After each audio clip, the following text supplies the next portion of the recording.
All right, welcome, Eric. Thanks so much, man, for being on today. Thank you for coming to the show. I really want to dive into quite a few things that you have done over the years, and you've been an advisor, a consultant to a lot of different brands, and even summits like FitTech Summit, F45, and several others. More importantly, you also have your own podcast show, which is very popular, Future Fitness Podcast. You've been the creator of the Podcast Collective, which is a lot of other podcast groups on there. So I want to talk about some of those things, but more importantly, outside of you having moved to one of the coldest places on the planet from a nice warm place in California, right? You owned a CrossFit gym, you sold it, you made the decision to get into this thing at the best time of your life and the best time of the economy. And in 2008. But I want to talk about like how people can plan, because you actually went through some struggles. Mm-hmm. And we were talking earlier, and you even, I mentioned like getting prepped for, marketing in January, and you yourself even had this idea, this notion that little anxiety going on just because you remember those days, sure. Right? You remember getting into December when the slow month really started to tail in and trying to prep for January. So what is it that, outside of some of the other things we're going to talk about today, what is it that you really should be planning for January? Like, how do you plan for this? We're rolling into December, and when this airs, it'll probably be, mid-December, and everybody at that time is going to be off. So what should we be planning for in January for like how you set up marketing, how you can plan to get as much traffic and optimize that? Yeah.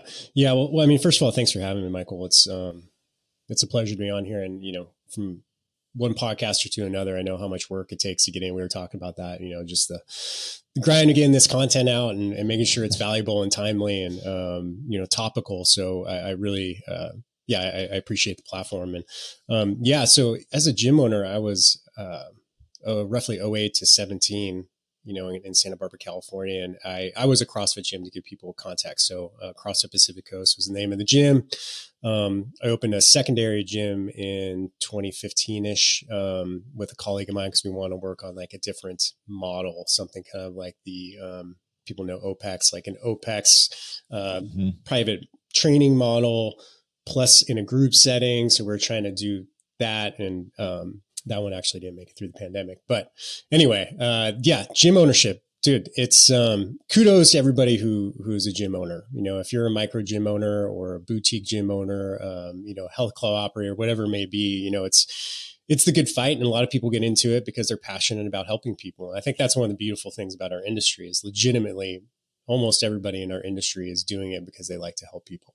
And I think that's really cool. I've got to stop you there. Yeah. Because I want to interject. That just reminded me. I just had someone tell me the other day that it made me feel so good, because I was like, it's the first time anyone has ever said that to me. Yeah. Because I was saying, you work hard, you're up late, you're doing this in off hours. And they said, Michael, I don't do this for the paycheck. I do it for the passion. Yeah. And I was like, oh yes, that's music to my ears. Yeah. So you're 100% correct about that. And I think there's, positives and negatives to doing it for your passion, because you're right. Kudos to you if you're still operating and you jumped into this thing with a passion, because for some of you, you didn't make it through. Yeah. So sorry, I had to get that thought off my mind. Continue, please. Yeah. And I mean, I also did it selfishly because I wanted to wear board shorts to work every day. So that was another thing. But to get to your point, I mean, we are heading into towards the end of the year, and it's we're about to flip the calendar one more time, right, into January of 2024. And I think just to give people context, like if you're open right now and you're operating, like congratulations. It's been a brutal 3-4 years that we've had here.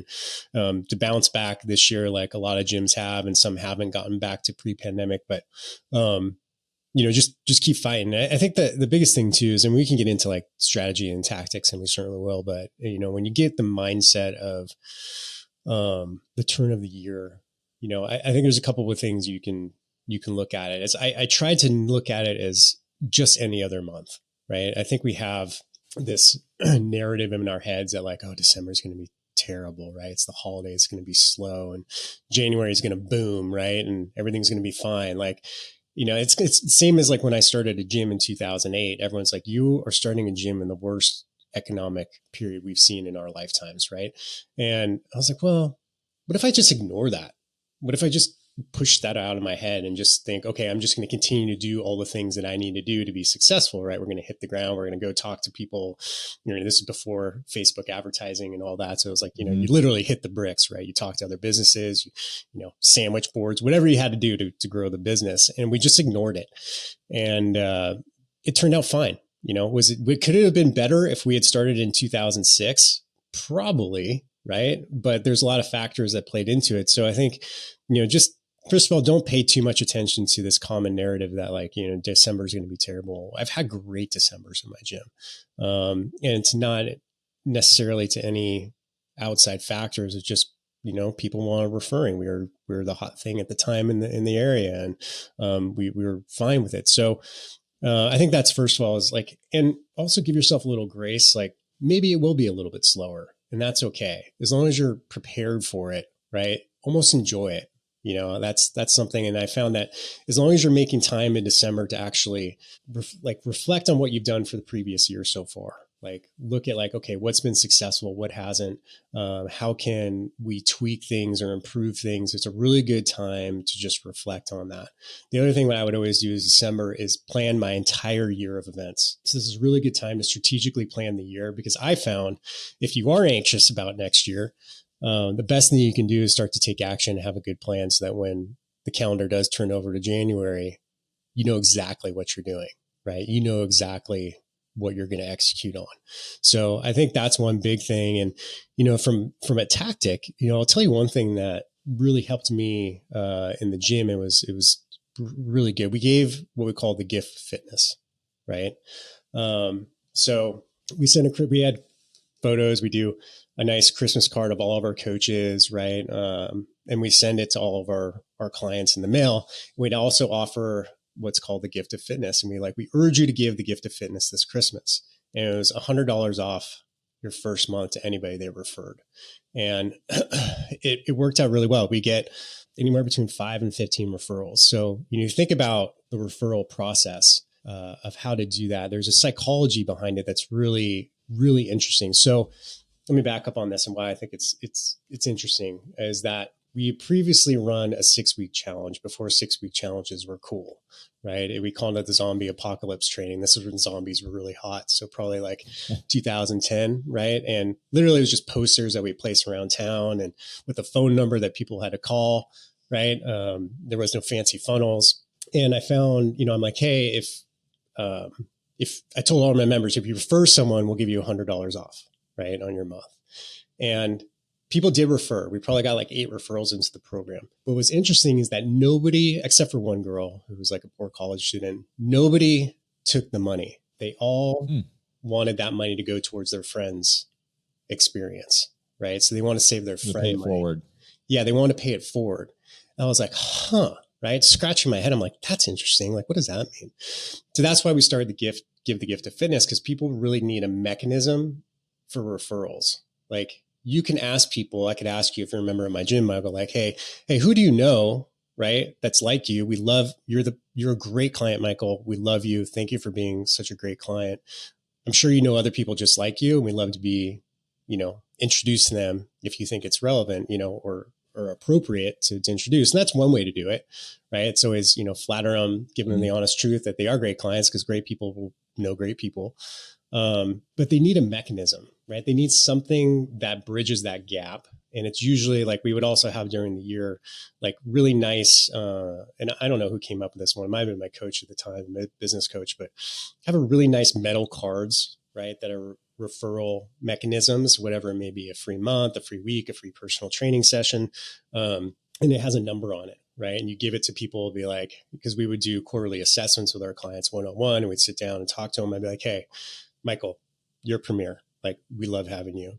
Don't tell anybody, but here, take this, right? If you don't use it in 2 weeks, please give it back. And so what did you get? You get a little bit of urgency, hey, I have to give this to somebody in the next 2 weeks. It's numbered, so you're tracking them, right? And they're limited. So it's a hard metal card. And then, so it provided that mechanism for people to actually do the referral versus just kind of ambiguously looking for their friends, hey, you should join my gym. right? It's different.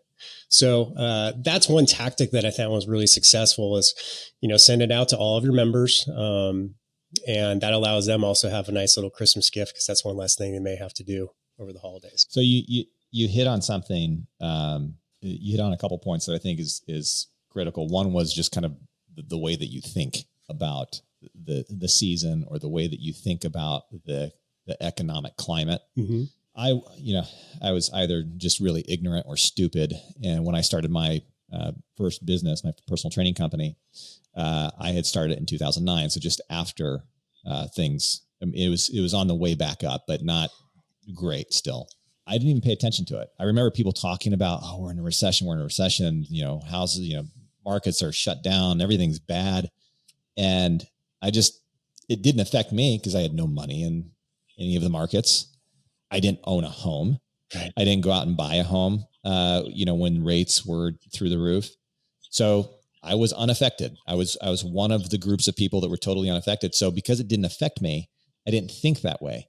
And because I didn't think that way, I was like, yeah, start a business. Let's just get going.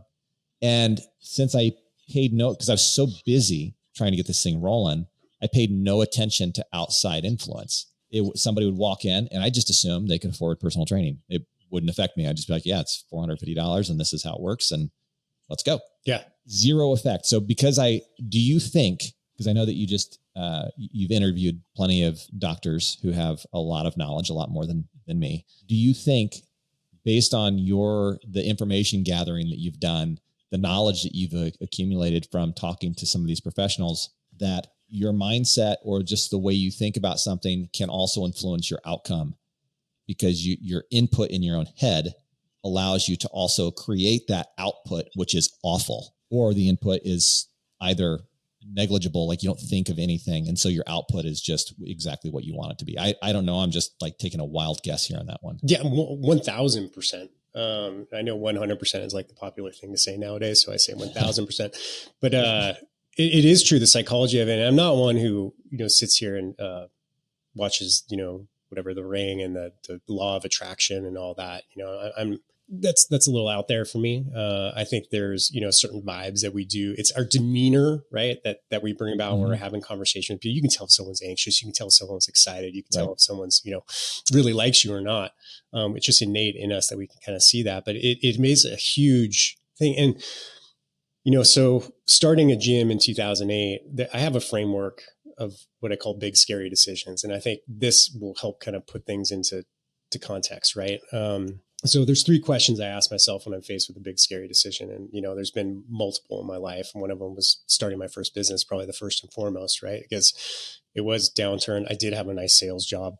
I was making good money, working remotely and, selling legal publishing, which isn't the sexiest thing in the world, but whatever. It's a paycheck. I got to play golf on Fridays. Yeah, it was a cush job. Yeah, it was cool, man. But, I wanted inevitably to be my own boss. So, here's a framework. Oh, subdealing, but 3 questions. First one is, what is the worst thing that can happen? Right. So I'm like, I'm going to start a gym. Well, what's the worst thing that can happen? Right. Well, the limited amount of money that we had, because we were bootstrapping, we run out of money. I can't pay rent. So I sleep in the gym. Right. That's my home now. And, then eventually if we can't get it going, then, we fold up doors and I go get a sales job. Right. That was the worst. And literally, not married, no kids, very little risk. Right. So why not? Right. So that's question number 1. Question number 2 is 10 years from now, will I regret not having tried? And that's a big one to me, because that puts you in a forward mindset and you're like, God, because I knew if I don't try now, if I decide, oh, this economy is so bad, right? I'm just going to wait a couple of years, see what happens. Like, I'm going to regret that decision. I know I will. I'll look back and be like, Eric, you Sally, like, come on, why didn't you go for it? Right. And then the last question I would ask is, depending on those first 2 questions go, is like, well, what's the tiniest first step I can take? And, during that time, well, the tiniest first step I could take was, let's think of where we're going to open. Right. Because Traver Bohm and I, my partner, who was a college water polo teammate, we were just like, well, let's just decide. We, kind of boiled it down to 2 areas we'd want to live. And we chose Santa Barbara. So that was number 1. And then we started then what's the next tiniest step, right? Okay, well, we got to get, CrossFit affiliated, and then what's the next step, right? And then you just keep going. So it's the how do you eat an elephant analogy, right? Just one bite at a time. So that framework, and I think I bring that up because like when I look at what we're talking about of decisions that may seem scary or intimidating or whatever it may be, is like, if you put it through that filter, it all just like, oh, so obviously I need to do this, right? Because I'll regret it if I don't. And the consequences aren't actually that bad. So, I don't know if that helps people out there, but I found I can run almost anything through that filter really quickly. And I can tell pretty fast what I want to do. I like that framework because I mean, it helps me. So, if it's only one person, it helped me. Okay. What is the worst thing that can happen? I've done things like I've never had a framework for it, and I've never thought to place it through a filter like this, because you hit points in your life, personal and professional, and you're going, oh shit, what's going to happen here? I don't know if I can do this, or I don't know if I can handle this, or, you start questioning a lot. Yeah. And it slows you down. You freeze up. But the one that I go to is like, all right, if I don't do anything 10 years from now, am I going to look back on myself and be like, hey, you idiot? If I looked at my future self and I'm talking to having a conversation with that future me, yes, what are they going to say to me? So, and I even do that with working out. Like one of the reasons why I continue to exercise, it's not just about vanity. It used to be when I was younger. I was like, oh yeah, this is cool. I look good. But now, I mean, it's about how I feel, and it's about how I live, yes. How I can function through life. And if I don't hit a workout, then I'll ask myself, it's not usually just one. It's like if there's been a succinct 3 or 4 days where I haven't gotten to the gym or I haven't done something active, what would the future me say to this version of me? Right. So I love the fact that you have this framework, you starting off, because it truly is a filter. What's the very worst thing that could happen? Right? Because I think that a lot of people may not go through that process of filtering it out, because it just takes away any anxiety. It takes away any frustration or stress. Speaking of anxiety and stress, one of the other things that you mentioned was you can sense frustration. You can sense anxiety. You can sense if someone's happy. You can sense those things, and those are innate. I happen to think that maybe they aren't, because I've met people who've worked for me or worked with me, or I've just met them, and I don't know if they're just socially awkward, or if they just don't have the awareness ability to recognize the conversations they're having with people, or they're that person that runs right into your personal space. Right. They don't know. They get closer to you. Every time you talk, you take a step back. They just keep getting closer to you. You can smell their breath. So I don't know if it's naturally innate in people, but you've worked with a lot of people. I mean, you've worked with hundreds and hundreds of people, and you've coached a lot of people. And maybe you were just lucky and you got around a good group of people that were needing your coaching and your advisement.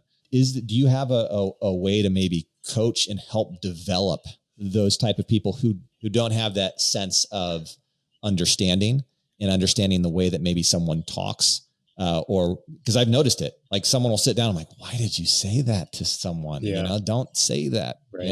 You made it worse. Gosh, man, that's, and I think they have a term for it now, emotional intelligence, right? Is kind of how people phrase it. And it's great. I mean, we have a term that we can actually address it with. I think that's kind of what it boils down to, right? It's like, are you emotionally intelligent? Are you empathetic enough, right, to be able to sense what the other person is probably feeling? Mm-hmm. And I can't give you a good answer if that's teachable or coachable, really, right? Like I work with people who I place on podcasts too. And sometimes, it's so hard. One of the most challenging things about making someone a great interview is that they just need to stop talking, right? Like you think, to be a great guest, you just got to spew information, but sometimes you just got to stop talking and just remember, like, okay, well, who's the audience? Like let the host do their thing. And it's way harder than I thought it would be. And that's new to me this year. It's a service I just started doing this year. So and I think it's just any kind of coaching is that, to get people to get those soft skills of understanding, I think there's only so much you can coach them with too, right? Like I look at it now as like a project, like, okay, if somebody's very close to where I want them to be, then yes, that's a great client. If there's a mile that we have to climb, right, in order to get them to where I think is the goal of how they, approach their craft, then gosh, I'm like, I have to really, either I'm going to charge way more, or I'm just going to, I've learned at this point in my career, like, maybe I'm just going to like pass on this one respectfully and go through. So I've had so many coaches too, who, in the gym setting where, all those things, man, like, how to have those conversations, like, man, maybe I'll leave some Listerine on their desk and be like, hey, not saying, just saying, right? Like, okay. Or deodorant, right? Or one of these things. And at some point you keep coaching and be like, listen, hey, don't take this the wrong way. I want you to be a great coach. I want you to see you be successful in this industry. Here's a couple things I would take away from that. And sometimes they learn, right? Sometimes they do and they're coachable, but sometimes it's just, they're not a good fit. And that's okay. Like I can't remember who I interviewed early on, but they had this great thing that stuck with me forever. It's like, I just try to go through life realizing that I'm probably only smarter or better than most people at one, maybe two things if I'm lucky, right? Everything else, I just assume whoever I'm talking to is probably better, right? And that's so I can hang my hat on just a couple things. And then I have this beginner mindset and a lot of respect for people. And it helps me approach life a little bit better. But I also look at other people that way. I'm like, okay, this person probably is better than most people at one, maybe two, if they're truly gifted, three things. So what are those things? And then, try to highlight those and put them in the right place where they can be successful with that. But, it's hard. You can't jam a square peg in a round hole, right? It's really difficult. So you have to recognize that early on. I think as business owners, we have a couple options. We can either, if we have someone to really like, right, personally like them, maybe they're a good coach, we can either create a role for them, right? Or most oftentimes what we do is what I think is a mistake is try to put that person in a role that's just, they're not suited, right? Because that's the role that you have open right now. That's the need that you have as a business. And, that's not fair to you as a business owner. It's not fair to that person. So you just have to be really honest and upfront. And I used to have these nightmares about like having to fire people, right? It's the hardest thing. It's the hardest thing. My dad was a dentist. When he had to fire someone, he would always do it on a Friday. We knew what was going on because he was just in a ruthless, brutal mood for a week, right? Not mean, but just like short, right? You knew something was going on. He was just distraught and in the inside. And it's a really hard thing to do, but you have to look like sometimes if you let someone go or move them from a position that you very may well be doing them a favor. It's not just about your business. Like if you keep them in a role that may keep them frustrated or hold them back from where they want to be. And that's why I always try to approach these things is like, if someone's my employee, I want to be their coach and mentor in some way, but also walk that line of being their employer. Kind of a long-winded answer. Can you coach that kind of stuff? Some people, but I'm not a believer you can coach. Who are you coaching? Like what, I know the list of customers, clients that you've coached, but who are you coaching? Like if you were to identify that group, right? Everybody in business has their avatar. So who is that person that's looking to work with you? Yeah. Well, I think there's a couple, I have more context to it. I always have a couple of roster spots where I do business coaching for people. And it's usually, I don't advertise or anything like that, but it's usually a referral and it's someone I just enjoy, I had in the gym setting, I always had what was called the smile test, right? And it was part of how we, would identify our top clients, and the other stuff was financial. We can get into that later if you want, but the smile test was a big one. Like when they walk into my gym, do I smile? Am I happy to see them there? And same with my coaching clients. Like I get excited. Like I met with Ray yesterday, Ray Gorman, great guy. I get so excited to talk to this guy. It's like, I forget that he's even paying me. I just want to, shoot the shit with them and hang out and, help him with his business and toss ideas around. So there's kind of that. And then in the Podcast Collective, which is, something we just launched this quarter, Q4 of 2023, is, we're looking for really founders, executives, thought leaders within the industry that would really benefit from getting the word out. So things I really believe in, like I know you met Sam Miller from Proteus Motion, right? Mm-hmm. Great guy, brilliant founder, awesome. Mm-hmm. Great technology. They're really doing great thing for the industry. So it's stuff that I can really get behind, and then I can therefore, coach him on the processes. Sam didn't need a lot of coaching. He's wicked smart. But then, we place them, on podcasts, and then I can be really excited about it. If I call you, Michael, I'm like, hey, I think I have somebody who you might want to interview, and here's why. And it's really cool. Like, I'm genuinely really excited. Like, we talked about that. Can you really feel genuine excitement from someone? Like, oh, absolutely. You can, right? So, I think those are the kind of people I'm coaching now. I'm trying to think if there's anybody else I do. I don't know. I'm always coaching. I can't help it. Like, my wife tells me, do not coach people you don't know in the gym. I'm like, I'll try not to, honey. I'll try. But I'm always coaching. I enjoy it. The coaching that you focus on, is there like I don't know, a lot of times when I've worked with coaches in the past, they'll have a framework that they want you to follow. Yeah. And part of that process for them, I think, is that it makes it easier for them to identify maybe the areas of lack, right? Where you might be lacking. Yeah. And then the areas that you're really doing well at. So is there a process that was it just kind of like you have this internal knowing of how you work with somebody, and so you're able to pinpoint it just based on the questions that you ask and then what you're able to derive from those questions? Yeah. Well, I think, in the context of business coaching, I used to have a framework. And I think a lot of people like that when they sign up for a service. They want to have, this is what the first 3 months are going to look like. We're going to work on this and this and this. And I used to do that. I don't do it anymore. And it's kind of in the same way as, I interview people on the podcast. I used to have questions lined up and ready to go. And I don't do that anymore.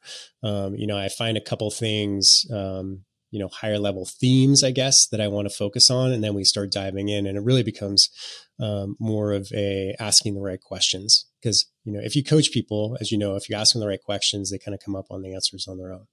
And, that's something that I've learned is like, I'm so upfront when I start coaching people. It's like, listen, I'm not the guy sitting on the top of the mountain, with all the success telling you this is the path, just follow my footsteps, right? That's just not me. First of all, I haven't reached my goals, so I don't feel like I'm that accomplished, right? But I'm more of a Sherpa. Like, I can walk the path with you and help you carry the load at times, and I can carry that load by, be like, hey, don't walk that way, because I've done that before. That doesn't work very well. Like, that's going to end up in a bad place. Or, I can help you leap something by maybe making an introduction that you wouldn't be able to make on your own, or whatever it may be. Right. So that's the way I look at it, is like, I've made people hire me because of the mistakes I've made, not the success I've seen. And that to me is a more consultative, teamwork approach to coaching that just suits me better. Right. And, I've had many coaches and mentors. I have Pat Rigsby is my business coach right now. I've known Pat for a very long time and finally signed up to work with him this year. And he's very consultative too. It's like, there's no structure to each call. Because many times, I think, as we all know, is when we're coaching people, we're unlicensed therapists as well. It's the mindset of it all. And I think it's weird to just sit there and be like, okay, we're going to spend the next 3 weeks spending, talking about your mindset. I'd rather get into it and see how you react to certain things over time and point out things that may be helpful to you. So I think structure is good. It's easier to sell a program with structure. But for me as a coach, I like to be a little bit more freestyle and just start digging in, and getting my hands on the business, and, not my hands on the person. That's weird, but you know what I mean? Right. Like rolling up my sleeves and getting into it. I really appreciate the way that you explain that, because there's a lot of coaches out there professional sports. Just look at that for a second. A lot of coaches out there that have never actually played the sport, but man, they know how to coach a team. And because of their knowledge, because of the experiences that they've had in life and in business, and the experiences that they've had by working with other coaches, they can see something way before it happens, way before a player will ever hit that point that could be, completely detrimental for the rest of their career. Yeah. So you may not feel like you've hit your goal, right? So I'm sure your goals are way, way, way, way, way up there. And so you're always constantly achieving it. But at the same token, all of the value that you bring is exactly that. You've already, trekked through the Himalayas. You may not be at the top, but hey, you've already trekked through so much of that path. And so you know where the points are. So how does somebody, how do they connect with you for that? Is it just Instagram and LinkedIn maybe? LinkedIn is where I'm active on LinkedIn every single day. Okay. Cause I know that you say, you're not advertising it. Yeah. Here we are talking about it. So I don't want to be like, pushing people your direction if it's not something that you're ready to take on, cause you're busy with so many other things. And honestly, this was not the intent of the conversation. But that's how things go. I mean, we have conversations, we talk, and then, it leads into something. So with that comes along mindset and kind of some of the things you were talking about, how you work with somebody, how you coach somebody, and kind of a lot of that started from the conversation we were talking about with emotional intelligence and being able to read people. So along those same lines, we look at getting prepped, having that mindset for January, rolling into January. You talked a little bit about some of the things that you're doing or that you've done in the past with how you offer these gifts of fitness, giving the gift of fitness, $100 off for new customers. Were you doing any other advertising, like sending out direct mailers, or because I mean, you weren't advertising online probably through Facebook or any of the social channels. Were you doing any direct mailers at all? We played with some direct mailers. What I really focused on was PR. So that was the one thing that we invested in consistently was public relations. And, I think the nice thing about being a local business owner is that your territory is your zip code. It's very defined, right? And your job is to own that as best you can. So I had a lot of good relationships with local radio DJs, local newspapers, TV, stations were on the news and things like that. So that's where I focused my time primarily. And, I certainly, as my gym ownership career developed, so did Facebook advertising, and, the 6-week challenge phenomenon kind of hit around 2014, 2015, right? Where I was like, oh my God, I just got like 300 leads in 4 days. I was like, where was this my whole life? But there's many downsides to that, as many people know as well. It's like that can actually do more damage than good. But the PR and owning the community and doing things like fundraisers was always really big. So I just wanted to be, and I learned this from my dad too. He wasn't just a dentist. He was a great businessman, and he was super active in the community, right? He was part of all like the Kiwanis and the Rotary Club. And, he was always doing philanthropy. You're part of a Rotary Club. Yeah. Yeah. Me too. Yeah. Congratulations. Yeah. Thank you. Yeah. Cool. It's fun, man. But I think that's one of the things that I think people slip by is like, no, you got to go out. You can't just hide behind your desk and send out, emails. I mean, email marketing is super effective, right? It's been around forever. It's still, to my mind, like the best bang for buck, and you can run the ads, you can do all that, but really go out and like build relationships, know other business owners, like, go out and get referral, relationships with physicians or physical therapists, where you refer back and forth. Like that stuff's been around forever. It's like we were talking about before, it's the blocking and the tackling, right? That you have to do consistently and do it really well. It's the fundamentals of business that people seem to, follow the sexy thing nowadays. And like, okay, well now I have an AI generating social media, campaigns that I can do. Like, okay, cool. But nothing beats human relationships and getting out there and being valuable to the community. And one of the things the tenets I try to live by is I always want to present more value than I take in return. And I find that's just kind of a fun way to live life too, right? It just feels good. So, always being out in the community, always like, if I talk to another business owner, if I'm at a coffee shop, like, hey, who owns this place? Right? Oh, Steve over there. Oh, Steve, I want to meet Steve. Steve, how can I help you, man? Like, maybe drop off some information at my gym. Let's see if we can give some people some, send them your way. And, when you have that kind of help first mentality, which I can't remember who coined that, but that's really powerful. And it's a really good way to build positive relationships within your community. And then you get the opportunity to be an advocate for better health and fitness within your community. And that's the way I would position myself mentally, right? Is like, I want to be an evangelist, an advocate for better health and fitness in my community. And when it comes out that way, you're not selling all the time. You're just trying to build a case for people to be healthier. And your gym is one option of many. But people hear you talk that way, they can sense the person that you are, then they're probably going to choose you over other competition because they have a little bit of trust in you already. So fundamentally, I think that's something that, and whenever I backed off that, because I started doing those 6-week challenges and getting all those leads, I stopped doing the blocking and tackling. And you know what? It put me in a really bad situation.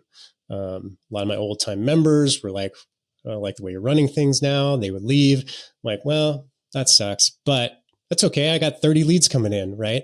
But those people don't retain very well, as we all know. And then I got away from like, okay, God, now I got to build up the flywheel again, right? Start doing all that blocking and tackling and the fundamentals.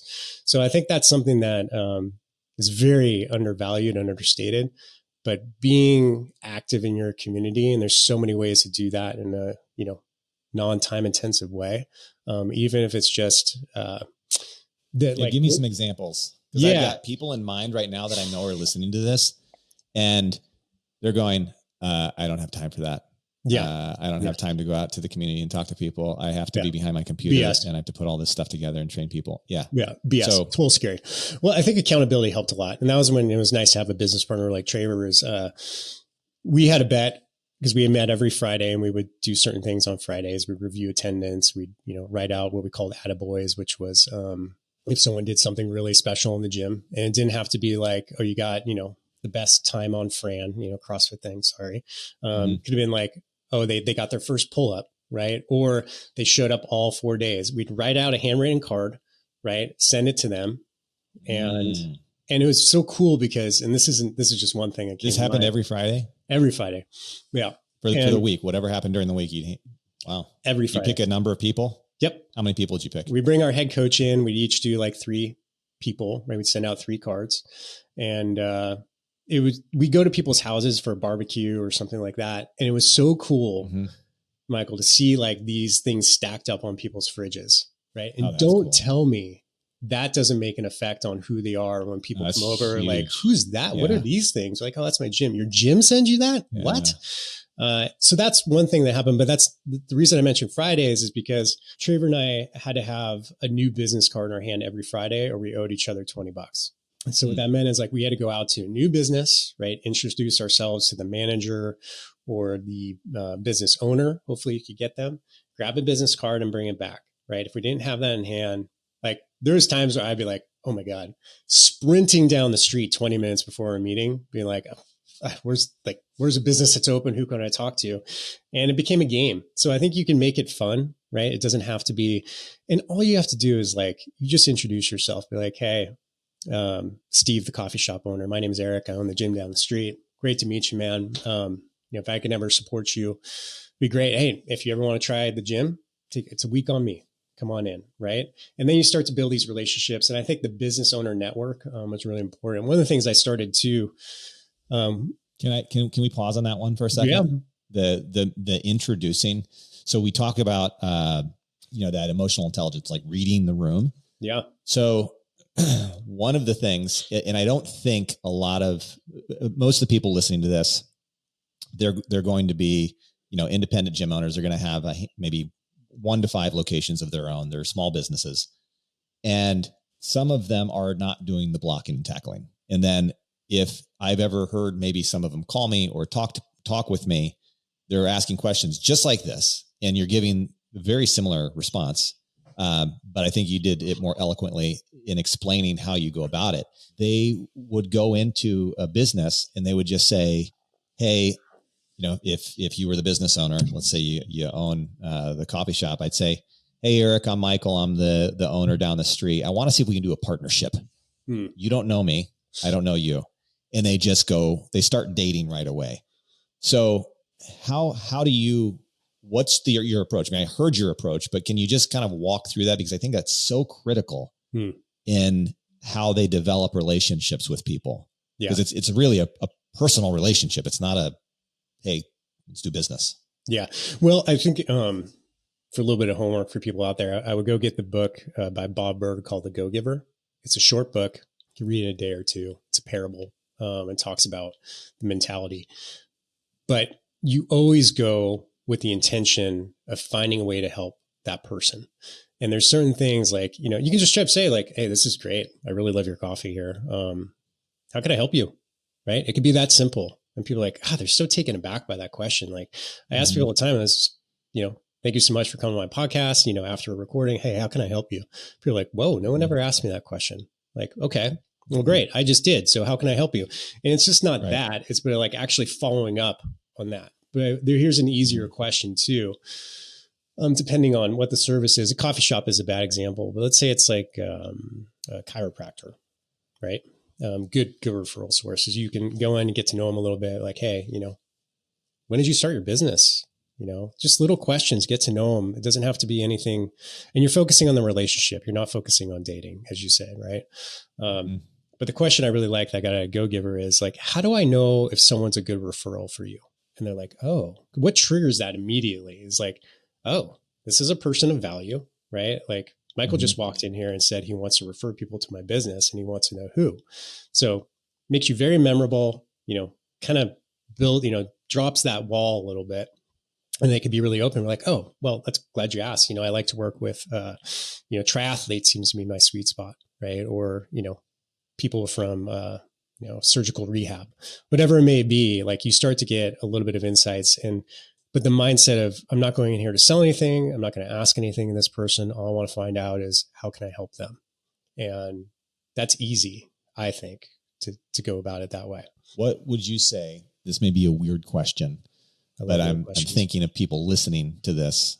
And if I were that person, what would you say is the time frame between going in and having those conversations with the business owners and developing enough rapport where maybe you can do email exchanges, or maybe you can do partnership on direct mail pieces, or partnership on some other type of advertising? At what point, what's the timeline that you have experienced yourself in the business? And also you've experienced yourself by having coached other business owners and franchise owners. What have you seen? Yeah, it's hard to put a timeline on it. And I think maybe by putting a timeline on it, you'll tend to force things. I tend to focus on, stages, right? And how the relationship is going. I mean, when you hit a like you're not going to have a great relationship with every business owner in your area. You're just not, right? Some people you're just not going to click with. Some people are just downright not interested in talking to you, and that's fine. But you'll find maybe a short, and so there's other ways to build this relationship too. So there's mechanisms. So let me help with that. Number one is we always had at our gym what we called Third Thursdays, which we would bring in a guest speaker on a Thursday evening. People could bring some beers, right? We'll do it after the last class. It's fun, right? They get to talk whatever from, it was like Beekeeping Society of Santa Barbara to, astrology to whatever it may be. We just had it kind of, whatever interesting topic. So I would invite people there. We also had the occasional panelists, right? So, hey, we're going to do a panel on, improved athletic performance. And I want to invite, Brian, the chiropractor, so in the PT. So what are you doing? Like, well, I'm going to sit on this panel with these people and we're going to field questions from people within our gym or within our community. So you create these events where you are giving them a pedestal to talk about their expertise. And you've done enough podcast interviews where no one turns that down, right? People love to talk about themselves and what they do. So there's a couple mechanisms you can do that. You just got to allow for it to happen kind of organically, and people get it. People know, like, yeah, this guy's here to grow his business. And the other thing I had, which I found was a lot of fun, was once, I think it was every 2 to 4 weeks, we had an entrepreneur club. So I would invite them, for breakfast and coffee. Everyone paid their own way, but we would, go to and once again, another local coffee shop or business owner that I knew. We'd frequent their place, right? We'd all get to know each other. So it's kind of like I guess you could call it a small mastermind. So there's ways to be this person of value without feeling like you're selling anybody. You're just starting with that. And then you get to know people, and then things happen organically. Be like, hey, we should do a co-opted event, right? Or like, hey, I'm running our annual charity event. Would you like to be a sponsor? You can start with that, right? So there's a lot of different ways to do it. But I think if you're going with the intention of like, what can I get out of this person? Then it's probably the wrong mindset to start. Yeah. And I started with that for the reason of everyone is in this position where they're getting ready. They're gearing up for January. They're trying to make sure that they have their plan for the year, set up correctly. I think you starting it off by identifying that you had a calendar. I'm assuming you probably have had these same types of conversations with other business owners where you identify what events worked really well. Those are the ones we're going to go to. But then because they're thinking about January and it's, all right, well, revenue may not be where it was at last year, or we're stale in our growth. So they go, I don't really want to spend on marketing and advertising, or even if they can, they do. But then it's, how do I continue to build the business? Because you lose a sense of community when you focus so much on just driving dollars. And when that, I feel when that happens, you lose your reason for doing what you started out to do to begin with. Yeah. Right. Your whole passion, we talked about passion earlier, the whole passion that you have about what you do, you just lost it because you're chasing money. I've fallen into the trap of like the instant marketing, the instant leads, right? And it's not a good long-term plan. You may need a cash injection every now and then, but I think that's something that we often do with any type of business is we always want to focus on the metrics that are important to us, right? The cash in, right? The profit margins, like total members, whatever it may be that you have, but really you're losing sight of like, well, what's driving value for your consumer? And how do you gauge that accurately with, just 1 to 3 metrics that you can follow and those be your North Star versus, thinking about the money all the time. And that's a hard thing to say. I understand how it's so hard. Yeah. How ridiculous that sounds. And people are like, dude, Eric, screw off. Like, I need to make money next month, right? I need to pay rent. I need to clear, my payroll. I get it. Trust me, I totally get it. But at some point you have to break the cycle by doing the stuff that's going to be the long-term success for you. And maybe breaking the cycle is not in January when you're going to be busiest, but maybe breaking the cycle is when you've kind of gotten through the rush and you can start focusing on people. I have an interesting thought about community in gyms. I think what you're saying about the North Star metric and monitoring that, I think that has a ton of value. But I also believe that in smaller clubs that have members of 150 to maybe 200 or 300 members, it's easier to build a community and have these attaboys, the third Thursdays, the entrepreneur, what do you call it? Entrepreneur days? Yeah, just like an entrepreneur club. I think I kept it pretty simple. Entrepreneur club. So I feel it's easier to do that in a smaller group. So now you get out into these clubs that have 2,000 members, 3,000 members. And do you think that those same metrics apply? Do you feel like they can actually build a community, or does that go out the window? Because at that point, you're probably having 2,000 to 3,000 members because you're working on volume at that point. Well, disclaimer is I've never operated a larger health club. I've only operated the, operated and done SMBs, so small, medium sized businesses. So, which I guess could be a health club too. So I don't have any hard experience or data on that, but my gut would say it does apply. Like if you can get people to check in a certain amount of times per month, they're going to be using the gym. They're probably going to be getting results. They're probably going to be, more likely to retain. So I don't see why those would falter in a larger setting. I mean, you go back to the 80s when, 24-hour fitness would sign up as many people, hopefully no one showed up, right? I don't think that's our industry anymore. It's just not. I think people are on to like retention is a big deal. And, you lose those people after a certain amount of, once their contract's up. So I don't see why it wouldn't apply, from a hypothetical standpoint. So yeah. You think they can approach it the same way? You think they can sit down and, I love the attaboys. I love those cards. That's great. That's brilliant. It was the number one best thing that we ever did. Well, I think we're talking about the Dunbar's number too. If you guys are familiar with that, like 150 people is really like the most, that's the kind of the cap that our human brains can handle in maintaining strong relationships. Like once it gets out of that, and it's true, like at 150, I may not have been high in revenue at my gym, but man, my retention was at like 98%. It was ridiculous. And as soon as I got to like 200, 250, right, started pushing above that, I was like, okay, churn was up to like 8, 9, 10%. I was just constantly having to do this. So, I mean, there's some ways you can look at it. You can either just accept that that's the reality of those numbers, and you're going to have to focus more money, time and money and resources on marketing and lead generation. Or you can start to do that up. You can, if you have a good staff, you can be like, hey, you have, this segment, and this is your job to maintain them, right? Make sure that they're happy, make sure they're coming in, right?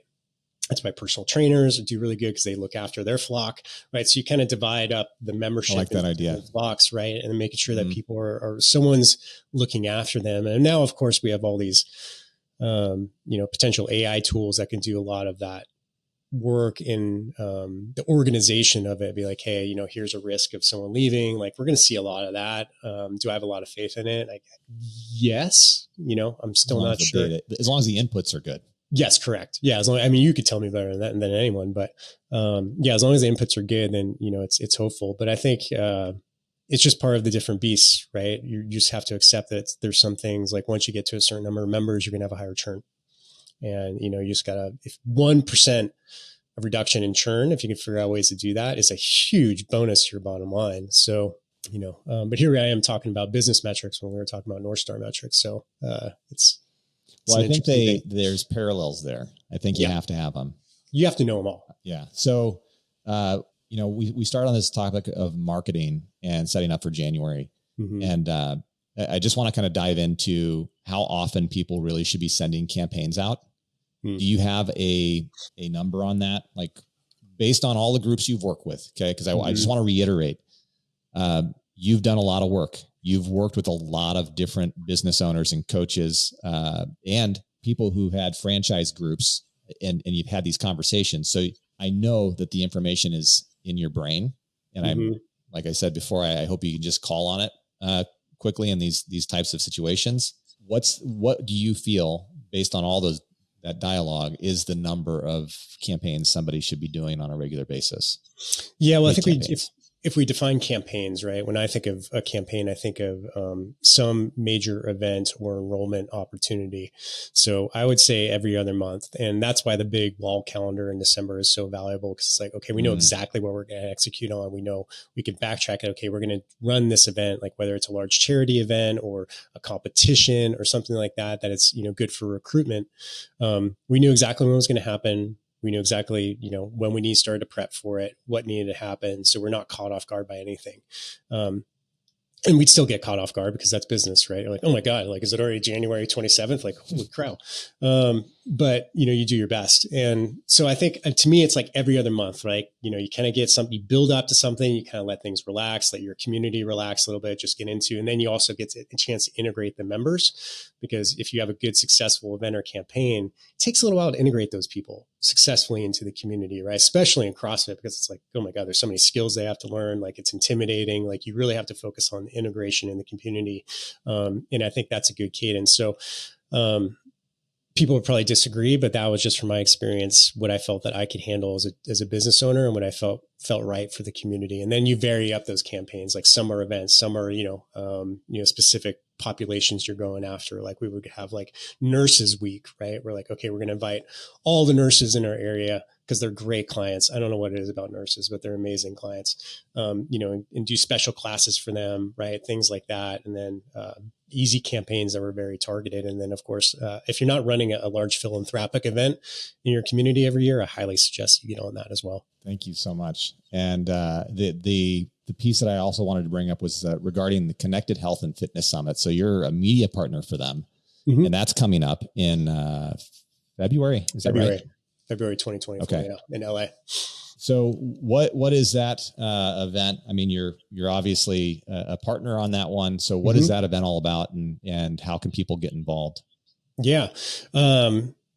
Well, I actually haven't attended one. I was supposed to go last year. I was going to be on a panel, but we actually went back to Brazil for my wife's family. There was a celebration, so it wasn't a bad event, but it was something we needed to be there. So I wasn't able to attend. This year I hope to be there. It's from what I understand, and the people I talk to who go and they really enjoy it, it's a more intimate event. It's more curated for people specific to the industry, where you're going to have a real opportunity to actually mingle and have, meaningful conversations with other people in a networking sense. And the panelists and the conversations and the speakers are very, very well targeted as well. So it's, I know it's a little bit higher end as far as cost goes, than maybe an Ursa or something like that, but you're going to get, if you're looking to network and you're looking to get very specific knowledge within like the technology realm of health and fitness, then I think it's an extremely good investment. And I'm bringing that up simply because people are going to roll through January. They're going to have their marketing campaigns all set, and then they're going to be rolling into February. I think that would be a great event for them to attend. Absolutely. And if you are there, obviously an opportunity to meet Eric in person. And then where can everybody connect with you? They can, you said earlier, LinkedIn. Is that the best place? Is there something else that they can do in order to reach out? Yeah, well, there's a couple of things or help. Yeah. LinkedIn's a great way to get in touch with me, kind of the overarching couple websites. So futurefitness.co. If people want to go there, you can subscribe to my podcast, my newsletters. I also have a AI report that I accumulated this year that's free that you can download there. I interviewed, asked questions of 5 industry experts on what they thought about AI, its potential, how they're using it, and whether or not it's going to end our civilization as we know it. And then also you can go to podcastcollective.io and learn more about what we're doing there. So that's, and we're super happy to have you, excited to have you as part of the community too, Michael. We're, one end, we're, helping executives and founders and thought leaders, get out there and effectively leverage the independent podcast network within our industry of, I call industry as fitness, health, and wellness. And then also we're building a community of podcasters who are, like yourself, who are independents who create great value for the audiences and helping them kind of unite and hopefully next year build out a sponsorship syndicate so people can get money, doing what they love. So that's what we're trying to do. So if you guys didn't catch this, I mean, Eric has the Future Fitness podcast. He has several hundred episodes. If you can't make it to something like the Connected Health and Fitness Summit or an Ursa or a Club Industry or any of the others that cost money, or you just don't have time to do it, just literally go to his podcast and start listening, because you're going to grab so much information. Thank you. He could go on for hours on all of the data and information that he's collected over the years, as well as all the experience he has. So, with that being said, Eric, I really appreciate you coming on the show today. Appreciate everything you've done for me. Eric talks about, helping others first. And that was one of the things he did with me. He actually came to me and asked, what can I help you with? And he's already been doing it. So, he is a very genuine person and he means exactly what he says. So Eric, thank you so much, man. I really appreciate you. Thank you, Michael. Really appreciate it. This has been a lot of fun, man. Yeah, likewise. All right. So if you didn't get a chance to listen to everything, just rewind, listen to it again if it's on your phone. And again, thank you, Eric. Everyone, I will catch you on the flip side.